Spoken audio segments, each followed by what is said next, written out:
Hello, everyone. My name is Armando Perez-Carreno, and welcome to the Web Talk Show. Today, we're joined by none other than Stephen Pope, the master of all workflow automation. Welcome, Stephen. Yeah, thanks for having me. I appreciate the nice intro as well. No, it's an honor to have you. And if anyone's listening to this, you probably, if you've ever seen anything like workflow AI related on YouTube, you've probably seen Stephen's face around because he pops up a lot in this context and just shares so much valuable down to earth, which I think is a big differentiator with a lot of other people in the space, down to earth content that helps us all understand like what workflows are, how automation works, when you really want to do it. It's not a trendy thing. It's more of like a real life thing. So I think we're going to have a fun conversation about what goes on in this space. And again, it's an honor to have you, Stephen. Yeah, no, and I appreciate that. Yeah, I do. I guess I don't know that I tried to make it down to earth, although I think that's definitely like something that people have told me. And like when I kind of look from the outside in, it makes sense. And so now I do try to try to make things as practical as possible, because you're right. Like in this space, there's a lot of trendy stuff going around, and a lot of people just building things for the sake of it.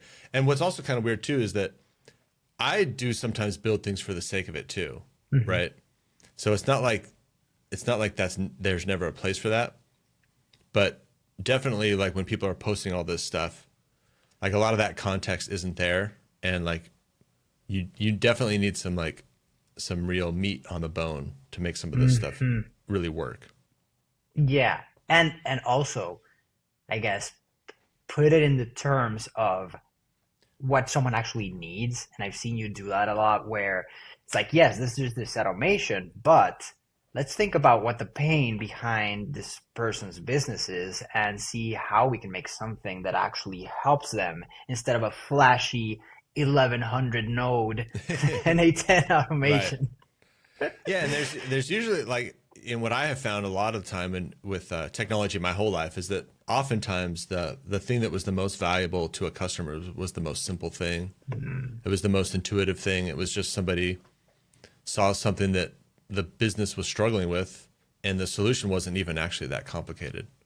And then I've spent, on the other side of that, we've spent on myself or with clients, spent tons of money trying to build these things, and then they were just not used at all, which is pretty tragic if you think about it.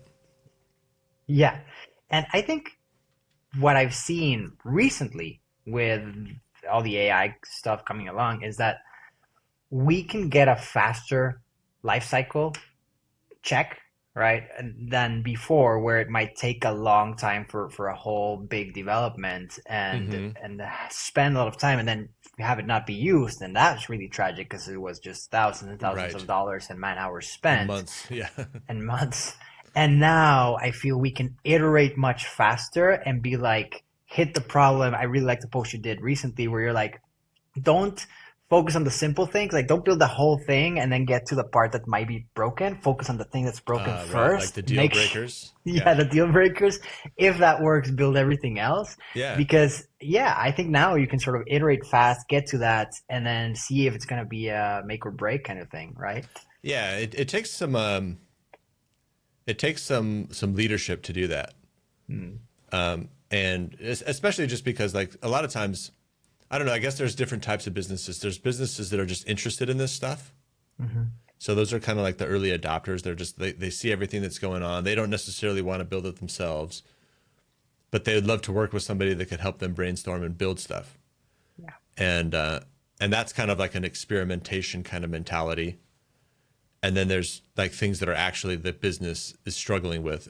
And then those are kind of like things that are much more straightforward, right? Because like sometimes business owners will have you build stuff that you probably shouldn't even build for them. So, and what's your idea on that? So if let's say someone has an automation agency or whatever, they just get a client, they're like, yeah, I got a client. And then the client just asks them for something that they know in their gut just makes no sense, could be simplified a whole bunch.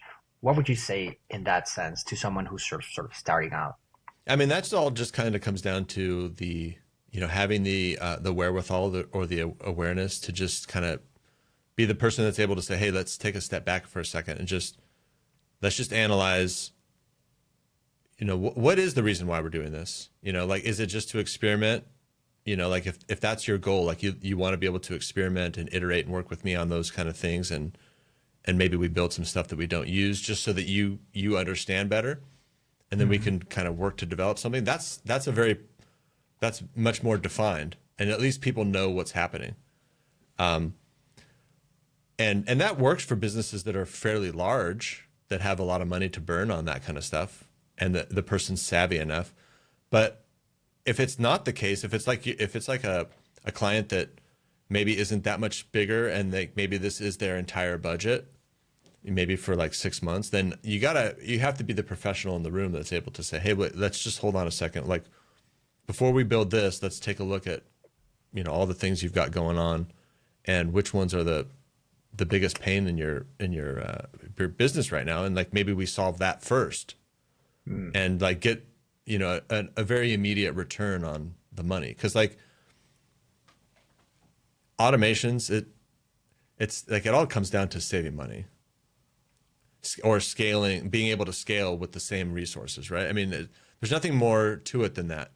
So you don't want to like make it bigger than that, or try to like make it more interesting than that. You always want to be able to tie things back to, hey, you're spending like 10 hours a week on this. This could probably be automated. That's going to be an instant return for you. Maybe we tackle that first, get people oriented to thinking that way. Yeah, that makes sense. And how do you think someone can, again, if maybe they're starting out, maybe they come from technology, but not necessarily automation. And I think many might be wary of slowing down or cooling off the negotiation with the client, especially if they're starting out. And they're like, well, I don't want to, how do I position myself as an expert enough? Because they know, like maybe they are the expert already, but how do I position myself as an expert enough at the early stages so that I can confidently tell the client, hey, maybe we should start with, like you were saying, maybe at a smaller MVP, has a quick return, we can see what's going on, etc., instead of this pie in the sky kind of deal. Yeah. Well, I mean, I think I think if you do it within reason, but most people like to talk about themselves. So like you don't, it doesn't have to be this like this thing where you stop the train and like you readjust everything. But I mean, just starting out with the conversation with just like, hey, I know you've got like a particular idea in mind. That could actually be a pretty good first project. Before we do that, what if we take just a second and just evaluate the different things that are going on and get them thinking about their own business? Most people, if you get them, like, I like to just imagine solutions. But if you were to sit me down, and I would appreciate this from somebody, if they were to sit me down and say, hey, Steve, okay, but what if, like, let's actually look at what's going on day to day. And what if I was able to get you 5 hours a day back to your business, or to, it's like, you start to see people's light bulbs going on. It's like, oh, that would actually be pretty cool. Maybe that is a better first. So I think if you, as long as you do it in a professional way, that it doesn't become, because like you can also go overboard, right? Like you can just keep asking questions and just lose the person. But if you spend 5 to 10 minutes just kind of like uncovering things, not everybody, but the vast majority of people will appreciate that. Yeah, that makes sense. And it comes back to like common human sense, right? And it is very sales and all common that. sense. Like, And if they don't want to do that, it should start like you want to start to develop like warning flags, because there are some people that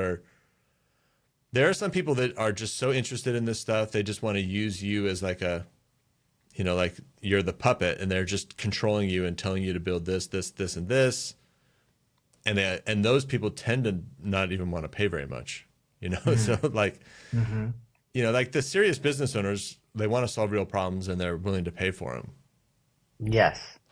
Yeah, and I've seen that shift where, like you said, there's some customers that they're just sort of there, and then there's others who really have big pain points, and that they've seen your content before, or they've something, and then they're like, I know you're the expert, just tell me what do we need to do, and then you start an introspection session, like you were saying, and get a clarity, right? Yeah, unless you've worked with enough clients where you've kind of built some pre-made solutions that can fit some pre-made molds, like, you know, the content engine database is something that's done that, where, Yeah. you know, I've solved that problem enough times in enough different variations that I was able to kind of, you know, I can say that. I can say, hey, this one particular thing will solve a pain point, you know, just like that. Mm-hmm. Mm-hmm. That's kind of like the two ends of the spectrum. It's like totally custom. Let's look at your business, make sure we come up with good solutions, or, you know, I've got this pre-made solution if you are in this specific state right now. You know what I mean? Right. And what would your approach be? Let's say you're starting out, you don't have anything, and you're like, I think this is going to be a fantastic product. I can make it. Or should I start fixing some issues for some clients that sort of figure out that there's a need for that many times and then build something about it? What's like the chicken egg I think situation there? it does depend a little bit on like how much money you have in the bank. Mm, You know, if you have a lot of money and you have flexibility, I think trying to go straight for the product could work. You know, hmm. you got to give yourself time to, especially if you're learning automations as well. Yeah. But, you know, if you're learning automations and you've never built anything before, you know, it's like, it's a little hard to just do that Hmm. without some experience. So it's not like you have to build some big agency or something. But I think people, you know, having a couple of clients where they're giving you problems and you're facing real issues, it really helps your experience a lot, because it's the experience that's going to make your product better, right? Mm, Like, I can make a better content engine than a lot of people because I have way more nuanced experience, right? Like, you can, like, lots of people online are building the content automations that do this, this, and this, and some of them are cool, but like, there's not a lot of nuance and depth to those automations, and I don't see a whole lot of people actually using them themselves. yes. You know, so Yes. like, I think for a lot of people, getting a client, having somebody pay you, learning the problems, continuing to try to find people that you like to work with in a space. Hmm. Like, if you like content, then work with people that produce a lot of content so you can get good at that. If Hmm. if there's a company that has a lot of leads and you want to help them build their CRM and that whole lead management thing, then, you know, like, find somebody where you can keep solving the same stuff. Ideally, these are all Hmm. ideals, right? Can't Hmm. always do that, but because the more like similar the automations are, the more depth you'll have. Yeah.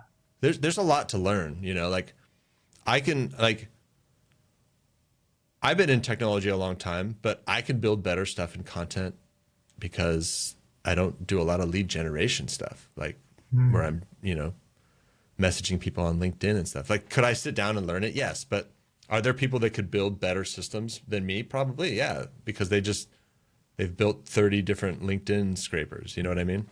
Hmm. That makes a lot of sense. Even if you have the technical prowess to Yeah. do Even it. if you have the technical ability, like, there's still going to be better. Like, there's the technical prowess, and then there's the business sense. Like, like, how does it actually get implemented? Technical people usually have and this is where people get stuck, is technical people usually have like a mental model of what it should look like if they were to build it. Hmm. But the reality of what they actually build is going to be different from that. And usually it doesn't work as well as you think. Hmm. Hmm. Like, it's like you had this vision, it was going to do all these things, but then the automation breaks all the time. It's like, you know what I mean? Like, it just doesn't deliver. Yeah. Especially with edge cases, right? So what you're Oh, saying right. makes a lot of Exactly. sense because it's like if you build it, yeah, sure, you build it. But if you're not the real user, you won't put in those edge cases because they won't come up. And Yeah, and so, then yeah, and on that note, like, those edge cases, like, so what ends up happening to automations is like, if you build something and then all these edge cases come up, usually what ends up happening is the automation becomes like totally destroyed by all these edge cases, because the solution wasn't like, it wasn't creative enough. It did, mhm, like, edge cases can usually be solved. Like, if you're having to solve for 100 edge cases, your automation is probably not built very well. Like, if you knew all those edge cases, there's usually like a simpler solution that would have allowed for those edge cases in like a more elegant way. mhm, But if you don't know, you don't know, right? And so then you end up building those things after, and that's what starts to make an automation kind of brittle. Yeah. And you don't I want to mean, you look have at to build them. You have to put the edge cases in there, but that's when you realize that you're not as good as you thought, right? You're like, oh, it. well, this isn't, you know. Yeah. Yeah. And then it becomes a balance of like there's those of us who are like we like tweaking things and you're like, oh, okay, but let me make it better. And you make it simpler. And then you do another iteration. And that's perfect. As long as you don't go full swing the other way and like just want to make it better all the time and never finish. Right. Yeah. I mean, and that's going to be I mean, I have to battle that all the time. I mean, I enjoy building these solutions. Yeah. Like you just end up starting to learn, basic business stuff. Like actually, like this is one of the things I want to talk about in my community more. It's just like basic fundamentals of business, and like in the end, like the economics of what you're building have to make sense for you, and you have to make enough money, and it has to make economic sense for the person you're building it for. And usually, if the automation starts to get unwieldy, it's hard to manage all these edge cases. It's breaking down. It's not going to deliver the final financial result to the company. It's just going to be a pain in the company's side. So yeah, you got to learn, like, when do you stop building? When do you refactor things? How do you make sure things don't get too complicated? A lot of like, I guess that comes with experience, building as many things as possible. You run into all these little things. Yeah. I know part of your background, but for the audience, what's your background? I know technology, obviously, you mentioned it earlier, but so people get sort of a feel. Yeah. So my background, like, I've been in computers my whole life. So I grew up and in the 80s mostly. So I was born in 1979, and my dad, he bought a computer for me and my brother. So we had one very young, and then I had a modem. And so some people on the call might be aware of, like, before the internet, there was this thing called bulletin board services. Like you could get you could call individual computers and they would connect, and you could chat, you could send messages, and those messages would actually network into other nodes, and you could download files. And I was on there all the time. I was lucky that my neighbor was also a programmer, which is I think back in those days, it was kind of random, your success, because you needed, like, there was no place to look this stuff up. So I was a programmer. I was building stuff for myself. I had this neighbor. We would always just hang out, build stuff. And then I was always trying to sell stuff to people. Like, I would build these inventions. And then I got a degree in computer science, built out like a technology agency for building like apps and stuff for like startups and small and mid-sized businesses. Kind of what a lot of people are doing now for, AI agencies. It's the same concept, right? Just building custom solutions for people. And I built that out for like over 12 years. And then I sold that. And then I got back into starting another business. And that's when I got into all the content stuff, because I was like, I got to figure out how content works, because my last business was great. We were doing a couple $1,000,000 a year, but it took a long time to build that business. And so I needed to figure out, how do I generate leads, basically. And so I got into content, and then I started automating everything, building software solutions. And that kind of like, that's kind of the path. But yeah, I've just been a tech guy my whole life. I know how it all works pretty intimately, And that's a plus, I think, also for the things that you put out, because people sometimes stay too superficial. And I think even if they just seep in just a little bit, those concepts that you know Right. from architecture and from architecting systems and how computers work and queues and things like that, your mind works in a different way. And so the way you explain it might make a little more logical sense than just like, here are a few nodes, just connect them and magically it works, right? Yeah, I guess I wish I was a little more aware of, like, how to do that more, because I think it comes out, but not always intentionally. And I think, you know what I mean? Like, I feel like if I could do that more intentionally more often, it would be a good thing. But Yeah. yeah, you know But what? Like, I think sometimes I think back, I was like, what is it that really makes me that much different? I think, number one, like, when you solve a lot of problems, you're good at debugging. So, I remember as a kid, no problem would ever stop me, no matter what it was. Like, if whether I had to get to the 5th page of Google or whatever to like, sometimes it wasn't on the 2nd or 3rd page. That answer was like a little bit deeper. And so being able to debug like anything, just being in any situation where it's like, no matter where I'm at, I can debug this. And then also just knowing that the solution has to be simple. Like you can have complex automations, but the core of what you're building should have a simplicity to it. And those are like kind of like more like guiding principles that I use. Like if it starts to just look too complex, there's a part of my brain that's like, this isn't going to be, there's something better. There's something better like to do here. Yeah, I think we need to teach the LLMs that principle. Oh yeah, for sure. We have to, I think everyone should have like a sub agent that's like the KISS agent to keep it simple because they just. It's funny, like even like with this, and I'm going to have this in my next video, just talking about how even keeping your agent super simple is important. Like having more simple agents is better than trying to have one that does a lot of stuff. Oh yeah. Yeah. That makes a lot of sense. And for those who are not listening to a lot of this stuff, like you can have an agent, and I'll let Steven explain a little more, but you can have these agents that practically do everything, or you can have one that sort of orchestrates and sends to specialists, right? Yeah, you can basically just like based off of where you are in the workflow, like different agents can do different things because like you start to give this agent too many tools, too many directions, too many rules, it just starts making mistakes and doing weird stuff. So I have found that giving it 1 or 2 tools, giving it more examples versus rules, and giving its abilities just like a few different things, and then it does it really well, like consistently. Because if you think about an automation, if it fails 5% of the time, you're not gonna like your automation. Like automations are meant to pretty much run and work forever. Right. Yeah. Right? If it doesn't, then it's like annoying. Like, I mean, it's really annoying when you go to check your email and you're like some email agent was supposed to run and it didn't. And now you're like debugging, like you were supposed to be like doing something that day, not debugging your email workflow. Yes. Yes. And then if it's not yours, even worse, because it's like then that person has to call whoever built it or whoever supports it, and then that person has to get back and has to check it, and so there's all these downstream effects. So yeah, like it's so funny. Like the reality of like what automations are supposed to do, it's like super boring.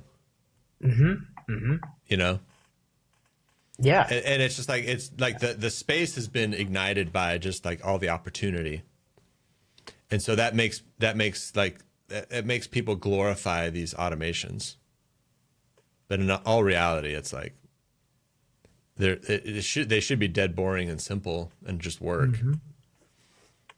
Yeah. I have a few that I built for a client a while back that are just like Stripe payment goes to check this spreadsheet, goes to check this other spreadsheet, goes to check this other spreadsheet, finds everything, puts it into Caspio for some reason. And then from there, like, and it's just that. It's just a very boring thing. But it does it. And so it saves them so much time every day and keeps the data current, even in these sort of legacy systems that they might have had. And they didn't need to rebuild the whole thing. I guess the systems work. It's fine. Everyone's fine. It's just it was very boring and repetitive. It took a lot of time. And that one just runs. And every so often you'll get like a little error email. And it's just like, it didn't run. But 5 minutes later it ran. It was just like a timeout. That's fine, right? Yeah, and exactly. So, but those are great. Yeah, but the thing is the reason why it's hard to find good jobs like that where you build something that just works like that is because you have to go talk to people. You have to have you got to get out there. You got to talk to people. All that stuff is not that's not like as much fun for people. I mean, I don't really like to do it either, to be honest with you. But like, if you don't have conversations with people, you don't learn real problems. You don't learn where all the boring, profitable solutions are. You can just kind of you can sit in this space where you're like I see it all the time. People come into my community and they're just like so confused with all the information. Like, oh, somebody just said I shouldn't be using N8N anymore. Or I should be using this or that, and it's like none of that really matters. I mean, it like, of course it does. Of course it matters, but at the right time it matters, not like, you know what I mean? Yeah. Yeah. I actually was going to ask you that. Like, does the tool matter? And yeah, It like you said, does. it It sort does of matter. does, It does matter. Yeah. but it's not like just because someone said this, just go all in on this other tool. If your tool already does all of that. It's all context. But yeah, I mean, of course the tools matter. I mean, I've made a living off of scanning the marketplace for cool tools and combining them in unique ways. That's kind of like, that's an interesting way to build products. It's like you take tools and you kind of put them together in a unique way that does something new and unique, right? But if you have no clients, like whether you use Make or N8N, it's like not going to matter. Like both of those tools, depending on the job, will be fine. And sometimes I'm even a mixture, right? Oh yeah, sometimes. Yeah, I mean, I still have Zapier, Make, and N8N all running, just because there's some legacy Zap that is not on the other platforms. So I have all three actually running. I wish I didn't have to, but I do. Yeah, it's here. And sometimes like this weird, very niche software only did SAPs. They never opened their API. They never did something with an A10 or whatever, or they haven't yet. And so, yeah, I mean, sometimes you have to. Yep. And you mentioned something really important, which is content and leads. Because a lot of people, either because they want to get into this space or any other space for that matter, don't do content. Like most of people don't do content. Like not at all. And when they hear like, yeah, you have to do content, they're like, oh, okay. And so they post pictures or something, but they don't really understand the content because maybe they're not consuming as much, or they haven't thought about how they're consuming content because they're probably consuming content. Yeah, exactly. But once you sort of understand the platform, then it makes sense to go the other way and start creating content of something that actually helps people in your potential market. I think so. Like that's kind of like my preferred method, like I'll tell you, like learning how to create content, I mean, it's changed my whole life. You go from like what I feel like is kind of begging for conversations. And I don't mean to put that context to it, but that's what it feels like for me personally when I go do outbound. And I just hate it. And so like for me, with content, it's like you build an audience, it's like, and you're building something that people are looking for.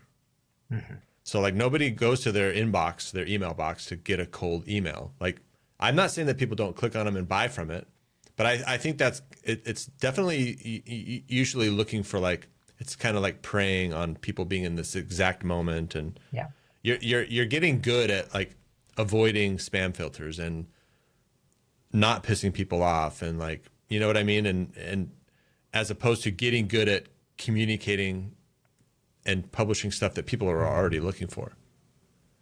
And in my view is only going to get more and more intense, like over time. Like I think content's going to become more and more important, especially as the ease of technology gets easier and easier. Like the thing that's going to be left is like your ability to articulate your point of view and get a hold of people and, grab their attention, build an audience, build a community.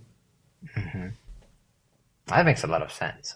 When I started with all the Facebook ads many years ago, I did a lot of courses and trainings for companies about Facebook ads. And the way I really got good at it was by creating a course. So by teaching other people to do it, I became really good at it because I had to. You refine all that knowledge. Yeah. And then that happened where people would see the content and then be like, oh, this person is the expert. Maybe I should work with them, like you were saying. So the tables turn and you're not chasing. It's more like, but I myself, like even after that, when we switched over to more software again, it was like, oh, so, but what content do we do? Like what type of content makes sense and all that. And again, just going It's back and hard. seeing, it's hard to like do that introspection and figure out what your content should be about. And so nowadays, when I'm talking to someone about this, it's more like, well, find something you really enjoy doing that you're good at. And if you can find, because there's probably a few things, and if one of them has value or potential value to businesses or people, then you just start talking about it. And as you talk about it, maybe someone will ask a question.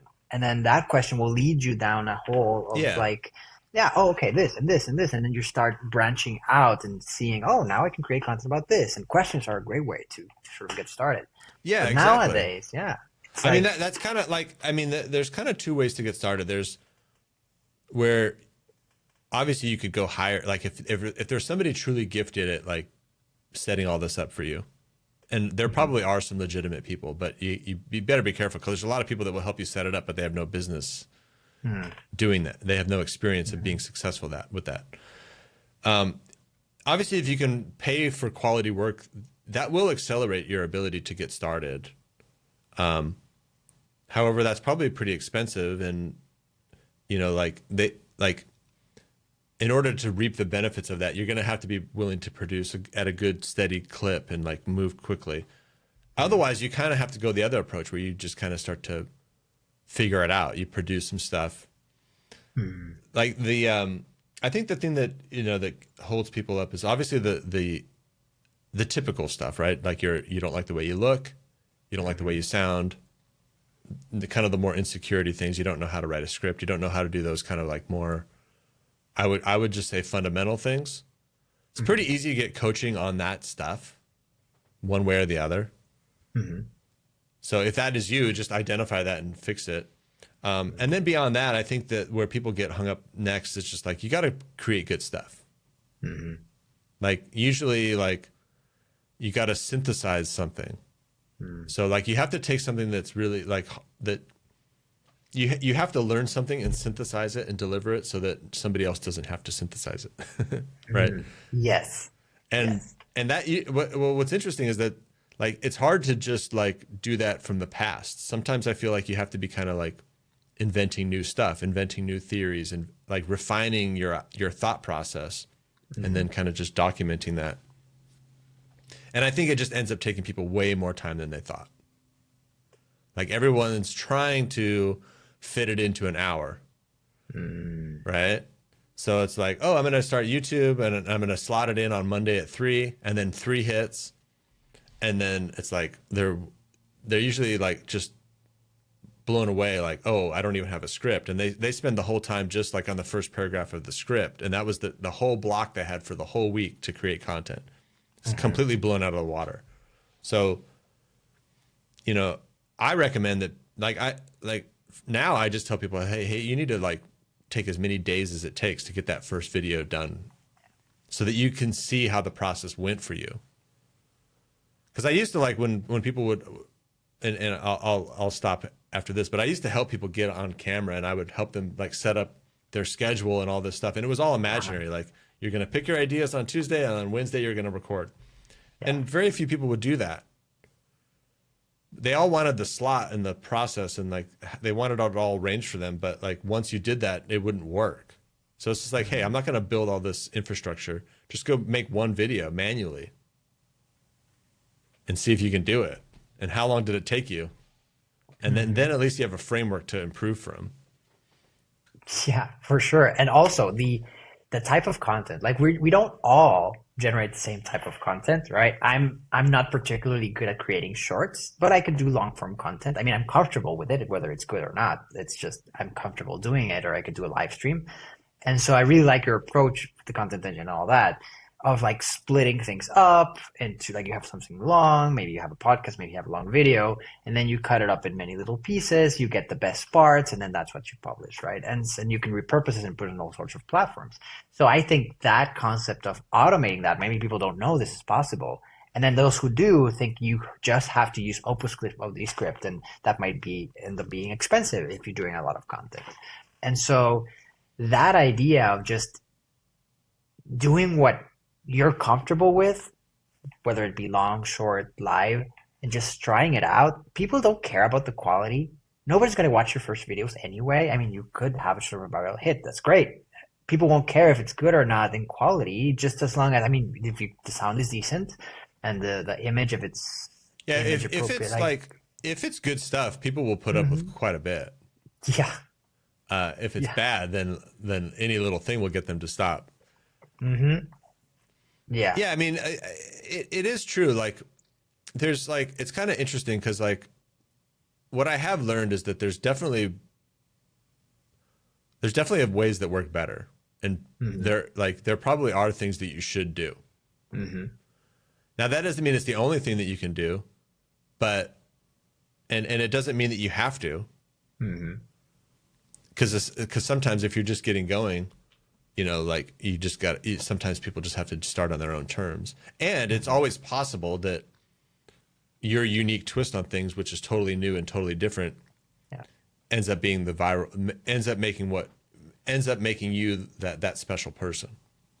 And so it's good to explore those things. It also might not, right? And so that's where it's good to see like, oh, well, you know, this just is a better style, you know, yeah, this format is hitting better across the board, across for everybody, you know, like, so knowing some of those things is important too. That's one thing that people just don't ever like look at, you know, like sometimes I'll see people, you know, like I have faceless video generators in my community.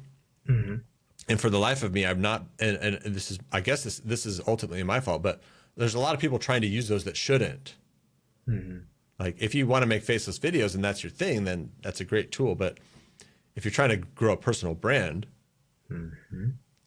that doesn't make any sense, right? Like faceless video is not a personal brand. Like that's not going to help you. That's only a distraction. yeah. So, And it might get a lot of views, but it's not. I mean, it depends on what you're. It might, and if you're good but at it depends content, on what you. but, Yeah. See, that's the thing is like those systems, like people that know how to get a lot of views, it's not the automation that did it. It's the story. It's the creativity of this, you know. But it's hard for people to kind of know that up front. Like one day I'll figure out how to like not let people go down the wrong track. That's tough. It's hard though. Like I really try. Like I put so many warnings and this and that, but people just kind of have their own path sometimes. Then sometimes we have to make those mistakes and be like, oh, well, that didn't make sense. Yeah, I mean, like I think that's what a lot of businesses, right? Like, you know, people. It's so obvious in hindsight. Like, you know, like my business failed. It's like, well, what happened? Well, I never got a customer. Oh, well, it's like, oh, you just never looked for customers. Like, the business didn't fail. You just never started a business. You just never. You know what I mean? Like the finances have to make sense. Yeah.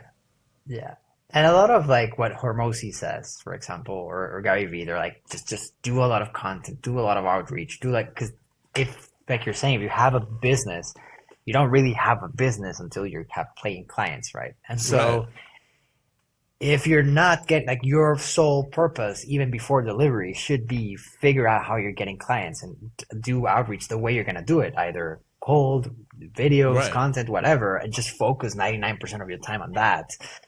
Exactly. Until you start, and don't worry about scaling. Like that just comes way down the line. You'll figure it out if you have the money. Everyone wants to scale before they even have a customer.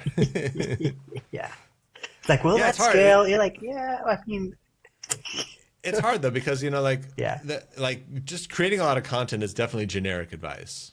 Yeah, it's good advice, but I think that the reason why they say it that way is because, like, they're not going to be able to give you your own personalized plan. There's probably a lot of context around that. Like anyone applying that advice could probably refine it and make it more practical to them, make it more sane to their schedule or to make it more effective. But, you know, sometimes people people have to get used to the fact that they're going to have to put a ton of work in to get those initial clients.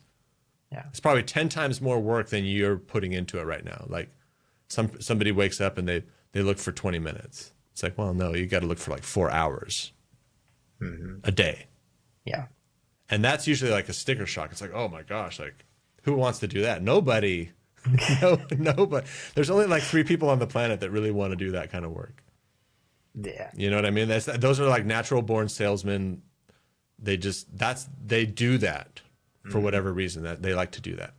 Most of us don't. So you have to like adjust to that reality quickly and just get over it. Because if you do it 4 hours a day and you get 2 or 3 days in, that feeling, you won't like it, but that feeling of that dread will be gone. And that's why sometimes I even encourage people to do it on the weekend too, so that dread doesn't come back on Monday. Oh. You know what I mean? It's like, just do it for 15 minutes on Saturday and Sunday too, so that when you hit Monday, you're not like, starting over again. Yeah. Yeah, I've never heard that. That makes sense. I mean, you don't have to. There's different strategies, Yeah. but like getting that momentum on something like that is hard. So once you get it, maybe don't lose it. Yeah. Well, momentum's a big one. Like if you start and just keep going, that momentum will push you forward. And in most cases, momentum is hard. Yeah. Yeah. I agree. I've thought a lot about like how to communicate momentum to people, because it's this imaginary kind of like energy, and when you're failing, you can use it to get yourself going again. But if you fail too many times and if you kind of eat away at that momentum, like you'll kind of like, it's basically, are you spiraling up or are you spiraling down? It's kind of like what it is. Because it's very hard to be just in the middle. You're probably either spiraling up and improving your day to day, or you're going the other way. And so you want to get that momentum where like even if everything's not going your way, like you feel like you're working on the right things. I think that's kind of the key. It's like you feel like you're working on the right things, even if it's not going your way yet. That's a good way to put it. And then like if you get, and then, like all of us make that mistake, or maybe more some than others, but you get that momentum and then you can like kind of eat away at it. Like you're like, oh, I've done well. I'm going to take a few days off, and you're kind of eating into that momentum. Imagine like, it's like, and it can kind of like slow you down. Oh, for sure. You take advantage of your momentum too early. Like you got to like let it really go for a while. Yeah, until it becomes this sort of flywheel, right? If we keep the physics analogy, it's like you want it to keep working, and if you just stop because you're comfortable. But sometimes we're the ones cranking it still, you know? Yeah. And I think this is a good segue into like why content is so important, because it's not only for the now, like we're talking about, it's also coming with all the AI stuff and LLMs and how people are asking things and how everything will become sort of voice led more than keyword eventually, right? And AR and VR and all that. If like faceless videos, yeah, sure, okay. But if you build your brand, then when someone asks something related to what you do, then the LLMs might pick you to talk about and give the answer. And it's like, oh yeah, Stephen Pope says this, and then they'll start to quote you and they'll start to give responses based on you as an expert. And that's so valuable, because if you just keep creating content, blogs, podcasts, videos, whatever, on all different platforms, it all starts showing up, and more the tools are sort of opening up themselves, and you start seeing in the search results where that data is being pulled in, because now it's not just Google's territory. Right. Now it's like, like you should even Gemini will. You should go to all the LLMs and see what they know about you. Yeah, and it's crazy. When the first time one of my clients, they're in India, and they have something in their signature in their emails, something like search for best Six Sigma training or something in your LLM, or ask it, and they come up like That's cool. if you actually do the search, and I thought that was a nice trick, and I was like, oh, let me search for myself or something, and it came back and actually gave relevant results. Like, yeah, he does Right, this and right, automation, all that, and it feels good. It's like, wow, okay, so some of the content has paid off. I should do right. more Yeah, exactly. because yeah. What I found that was kind of interesting too about the LLM kind of search engine stuff was that it could kind of like tell a story about you, which I thought was Hmm. neat. Oh yeah. Where it's not like a SEO, the old school SEO, where it's just like, here's a link, go read it. No, it would say Hmm. stuff like, oh, it would talk about like how I sold my company, and it was just Mm, like, oh, that was several stories that I've told across a bunch of different places, yeah. and it kind of learned my storyline, Hmm. and that was actually kind of cool because like your storyline and your arc and like those epiphany moments are Hmm. actually kind of like, I feel like that's kind of what makes you different, really, Hmm. you know? And so like the LLMs are able to see that stuff and kind of tell your story and those epiphany moments that you had. Yeah. Yeah, that's right. And it'll even say things in third person that you wouldn't say yourself. Like his clients give him accolades for being Right. super on time, like things like that, because Right, then they right. can read the reviews from different places, Right. and it just adds on to the whole story. Yeah, exactly. Yeah, yeah, that was kind of like a like I mostly did social media for the views on the platforms themselves. But Hmm. when I saw that as an added bonus, I was like, "Oh, that's pretty cool." Because there's a lot Hmm. of people that if you go type your name into these they don't there's nothing that comes back, you know. Hmm. Yeah, and even like even if they're really popular, they Right. won't appear because there's no content or whatever. And I that's one of the reasons I think it's really important. And then that you actually can get leads from it. That's what's even funnier. Like you're just creating content, talking about something you like that obviously you're giving value to people. And everyone says give value, give rapport, etc. And so if you're doing this, and this has been talked about for ages, that's why newsletters exist, right? And in email broadcasts and bulletin boards in the past, right? It's keeping that flow of creation that now is simpler with all the tools that exist, give you that potential to then people watching your videos and they might not say anything for months, but then all of a sudden Oh, for you get sure, yeah. one, and it's like, hey, I saw your videos, can do you have like a discovery session or something? And then you're like, whoa, and then someone else comes in, and then you don't see it, but then with that momentum we were talking about, you're building all this content for many months, maybe even years. Suddenly, one, two, three, four, five, and suddenly you have more leads that you can handle, but because you were consistent creating the content for so Yeah, you long. have to have that foresight. Yeah, yeah, And I don't think it has to take years. I think no, it of does course for not. some people for a lot of different reasons. Mm-hmm. It took me a while for it to work. I got a lot of bad advice in the beginning. The way I was using LinkedIn was totally, you know, totally backwards. Mm-hmm. I didn't really understand virality or any of these different things because I never went viral on LinkedIn, so I never had the experience. But yeah, it can take some time. But I think I think if people are more strategic with it and they look at what other people are doing and they don't kind of lie to themselves, they can move a lot faster. Mm-hmm. But Yeah. it's being more strategic with what you do and what you say and like being more intentional about, Mm-hmm. you know, like you can't it's not, I don't think people should copy other people, but you can definitely kind of see what works, Mm-hmm. you know. Yeah, and then mix it up a little and see if it works for you or try different things. But I think you touched on a very good point earlier, which is like see the analytics, right? So start posting a bunch of stuff, and there's some things that are bound to You'll see trend. things. Yeah. Yeah, But yeah. people like I'll see people that post like 10 YouTube videos or 20, Hmm. let's say, and all of them have no views except for one. Hmm. And they'll be like, I have no data here. And I was like, well, you actually have some information here. Oh Like, yeah, it's for not as sure. much information as you want. So it's like, it looks so small that it's hard to eat. But like, there's a reason why this video did well.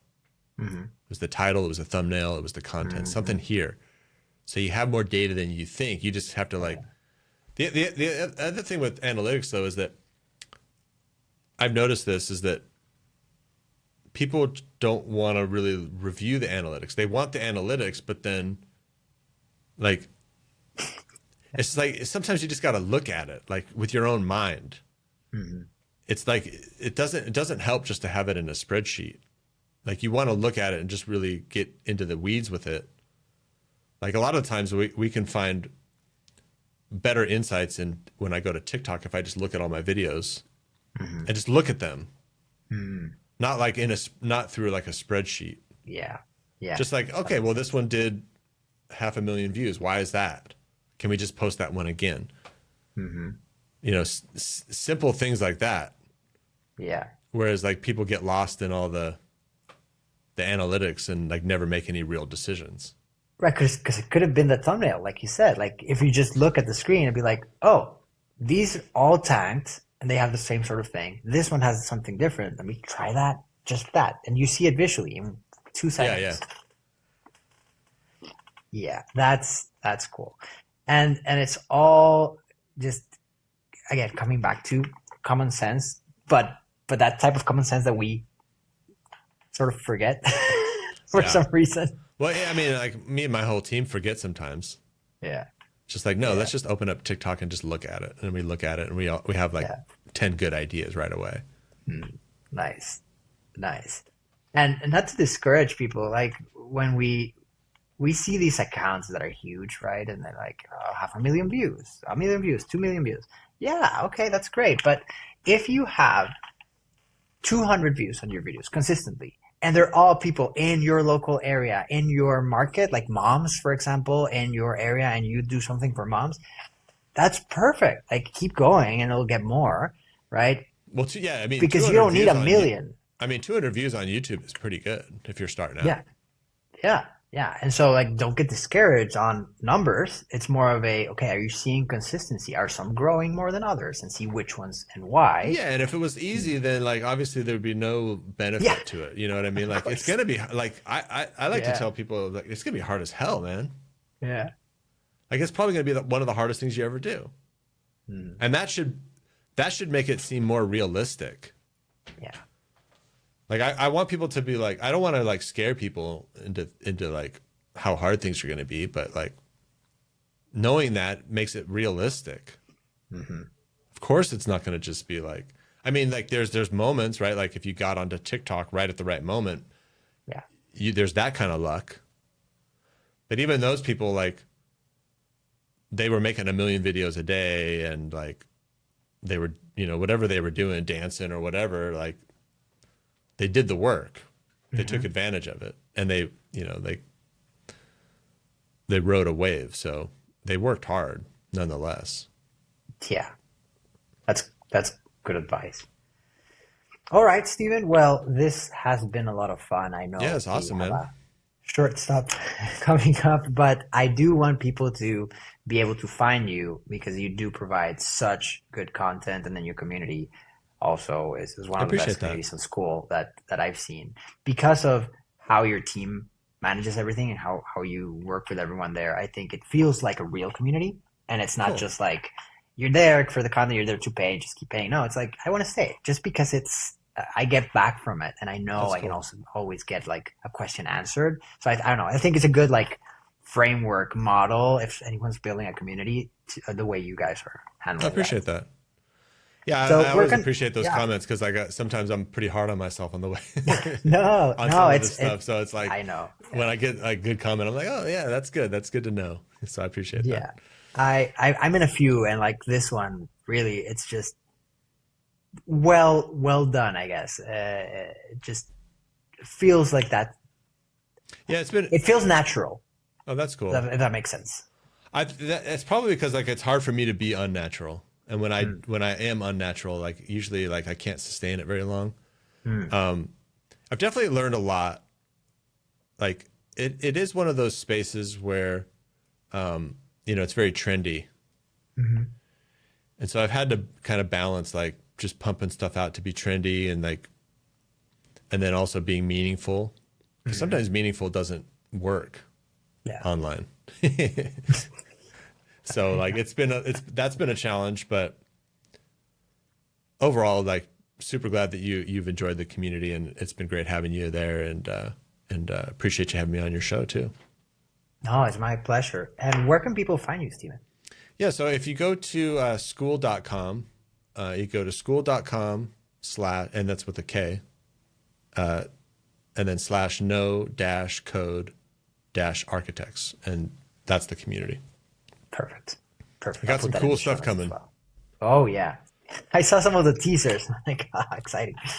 There's really much to talk about in the space that's like really in depth and then people don't. And so these sorts of communities I think are great because it sort of separates from all the just hype that's out there on YouTube and TikTok, etc. It's more like, okay, so this is the process, this is how you do it step by step and why. So Yeah, and it's like that's the part that's hard because like this one of the ones I want to do is like because a lot of what the and I have done as well is a lot of what people do is they build these templates, show them on YouTube, and then you get the template inside the community. yeah.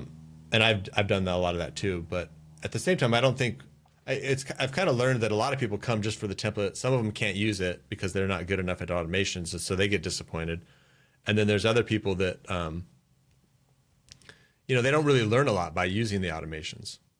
So I'm going to try to do a better job of not necessarily like giving a ton of templates, but like showing people like how to think through all these complex problems so they could build it themselves. If you want a template, I might as well just sell the template somewhere else and and then actually support the template like it's a product because it's like you can't learn a lot from just a template. Yeah.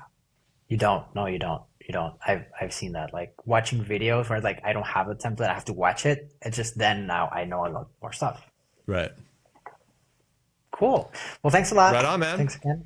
And we'll talk soon. Next time we gotta you gotta hit up you gotta turn your organ on. I'll hit the piano and we'll. Awesome. Yeah, we should. Definitely. All right, cool, bro. All Nice right. to see you. Thanks, Thanks so Steven. much for having me on. Appreciate it. And thanks, everyone. See you in the next one.